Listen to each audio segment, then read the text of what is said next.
नमस्कार, कैपिटल दर्पण न्यूज देख रहे हैं आप और मैं हूं आपके साथ गुंजन। रुक करते हैं आज की बड़ी खबरों पर। खेल मंत्री विश्वास सारंग ने मीडिया से चर्चा के दौरान कांग्रेस पर निशाना साधा है। सारंग ने कहा, कांग्रेस ने अपनी पुरानी रणनीति की तरह काम किया है। उन्होंने जीतू पटवारी की प्रेस वार्ता पर प्रश्न चिन्ह खड़े करते हुए कहा कि कांग्रेस में इतनी जल्दबाजी क्यों है, क्या नई कार्यकारिणी की रफ्यू करने के लिए प्रेस वार्ता की गई है। सारंग बोले, कितनी जल्दबाजी क्यों है, जीतू पटवारी की प्रेस वार्ता का यथार्थ नहीं है। उन्होंने कहा कि प्रेस वार्ता के दौरान जीतू पटवारी ने कोई भी आंकड़े प्रस्तुत नहीं किए, जो आंकड़े प्रस्तुत किए वो झूठे थे। मोहन सरकार में विकास के नए आयाम स्थापित किए हैं। जनता के कल्याण, आर्थिक अनुशासन की बात करें, बजट की व्यवस्था, हर तरह से सरकार ने काम किया। मोहन सरकार हर मामले पर सफल रही। मंत्री ने कहा, जीतू पटवारी के 45,000 करोड़ का लोन लिया, जो गलत है। मोहन सरकार ने 25,000 करोड़ का लोन लिया, जिसमें बड़े काम किए गए। विश्वास ने कहा कि कमलनाथ सरकार ने 11 जनवरी से लोन लेने की शुरुआत हुई। कमलनाथ की सरकार ने हर महीने कर्ज लिया, कर्ज लेकर घी पीने का काम किया गया। वहीं जीतू पटवारी कमलनाथ सरकार की बखियां उखाड़ने के लिए प्रेस वार्ता कर रहे थे। मंत्री सारंग बोले कि मोहन सरकार ने रीजनल इन्वेस्टर समिट के माध्यम से इन्वेस्टमेंट लाने का प्रयास किया।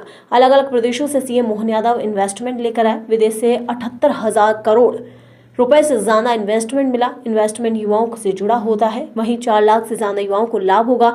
संकल्प पत्र को लेकर का 456 संकल्प के पॉइंट थे। अब तक 310 संकल्प में 50 पूरे कर लिए गए, बाकी में भी काम चल रहा है। 2024-2025 में सड़क, पुल, पुलिया निर्माण के लिए बजट रखा। वहीं सारंग ने कहा कि लगातार हमने विकास के कार्य किए।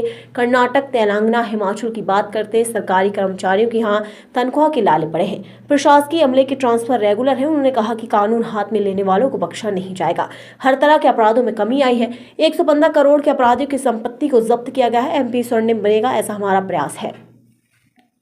भाग हमारे ही समय पर बनी हुई तेलंगाना, कर्नाटक और हिमाचल सरकार का भी जिक्र करते, मुझे लगता है व्यापक रूप से बात करते तो शायद ज्यादा यथार्थ सामने आता। हम आपको सबको मालूम है और आपके माध्यम से हमें ज्यादा जानकारी मिलती है कि कर्नाटक, तेलंगाना और हिमाचल की सरकार में शासकीय कर्मचारियों को पैसे, तनख्वाह देने के भी लाले पड़े हुए हैं। एक भी उनका संकल्प पत्र या वादा पूरा नहीं हुआ है। कांग्रेस के राष्ट्रीय अध्यक्ष ने ही कटाक्ष किया है कि वादे उतने करने चाहिए जितने पूरे हो सके। कांग्रेस की उन सरकारों ने कोई वादे पूरे नहीं किए हैं।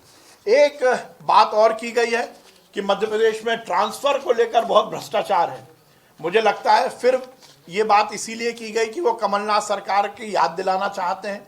मुझे आश्चर्य है, हमारे यहाँ तो ट्रांसफर पर बैन लगा हुआ है।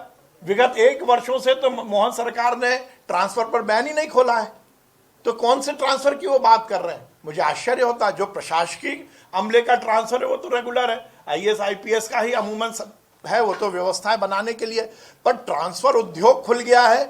मुझे लगता है आश्चर्य, ये भी मुझे लगता है उनके अल्प ज्ञान का ही परिचायक है। हमने लगातार कानून व्यवस्था को लेकर भी उन्होंने बहुत बातें की हैं। कानून व्यवस्था में मैं दृढ़ता के साथ कहना चाहता हूं, मोहन सरकार ने स्पष्टता के साथ ये सुनिश्चित किया है कि अपराधी, कालाबाजारी करने वाले या कानून को अपने हाथ में लेने वाला कोई भी वर्ग किसी भी तरह का होगा, उसको बख्शा नहीं जाएगा। और उसी का परिणाम है कि चाहे महिलाओं के विरुद्ध अपराध की बात हो, अनुसूचित जाति जनजाति वर्ग के खिलाफ अपराध की बात हो, इन सब अपराधों में विगत 1 वर्षों में 7.91% की कमी आई है। वो कह रहे हैं कि बढ़ गए, जबकि आंकड़े कह रहे हैं कि 7.91% की इन सब अपराधों में कमी आई है। अवैध नशे को लेकर मोहन सरकार ने बहुत सख्त कदम उठाए हैं और इसमें लगभग 6,161 प्रकरणों में लगभग 7,886 आरोपियों को गिरफ्तार किया गया है और 29 आरोपियों की लगभग 115 करोड़ से ज्यादा की संपत्ति को जब्त किया गया है।